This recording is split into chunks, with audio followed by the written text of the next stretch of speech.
नियमांविषयी बोलत असताना आपण तुम्ही मला सांगितलं होतं की लक्ष्मण रेखाविषयी पण वा गोष्टी आहेत, वा की लक्ष्मण रेखा पार नाही करायची असं लक्ष्मणांनी सांगितलं होतं. पण ज्यावेळी तो नियम मोडला जातो तर त्याचे कॉन्सिक्वेन्सेस पण असतात.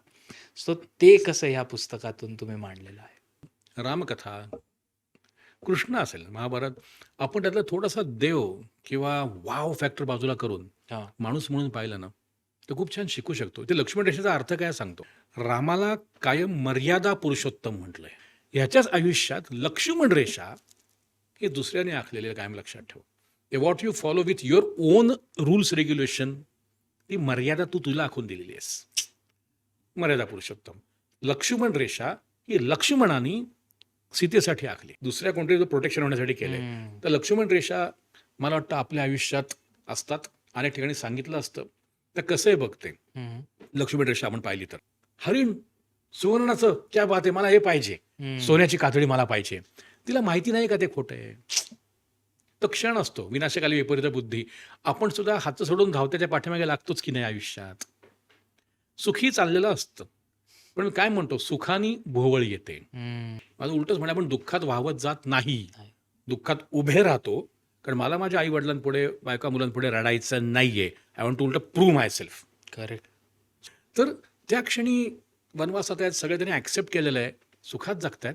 आणि अचानक ते हरिण दिसतं. ती म्हणते ती माया आहे रे सीता. राम पण म्हणतो आई चुकतेस सीते, तू चुकतेस वैदेही. हे खोटं असतं, हे नसतं, ही फॅक्ट आहे. म्हणजे जेव्हा मरीच्याला बाण लागतो तो रामाच्या आवाजात धावा धावा म्हणतो. सीतेला भीती वाटते. तर लक्ष्मण सांगतोय की माई काळजी करू नकोस, रामाला काही होत नाही, हे खोटं आहे. हम्म. तिथे ती लक्ष्मण आरोप करते थोडेफार विचित्र. काय वेदनेने व्याकुळ झाला असेल, पण तिथे पण कर्तव्य तसं एक रामाचा भाऊ येतो, मी जातो म्हणतो, मी जाईन. पण ही एक रेषा आहे, ही रेषा ओलांडून तू बाहेर जायचं नाहीयेस. त्यात पण चिडून आता तू मी चिडून जाऊ असा आरोप करतेस माझ्यावर, गेट लॉस असं नाही करत तो. हम्म. तिथे पण तो राजपुत्र आहे रे, हे का शिकत नाही मी. लक्ष्मण रेषा आखतो, करेक्ट. मी जातो आणि मग ही ती उल्लंघते. हम्म. त्याच्यामुळे म्हणलं माझं म्हणणं असतं आपण आपल्या मर्यादा ठरवल्यात. आपल्या आयुष्यात लक्ष्मण रेषा आखणारे कोण? आपले आई आई वडील, वडील. आपला मित्रपरिवार, आपलं कुटुंब. कारण बेसिक एम आहे आपला, एक बेसिक ध्येय जर असेल की मला सक्सेस पाहिजे, मला सुखी राहायचंय, मला यशस्वी व्हायचंय, तर ती लक्ष्मण रेषा आखून दिली ना. पण आपण जेव्हा लक्ष्मण रेषा ओलांडतो मग भोगायला लागतं. It's always at the cost of something.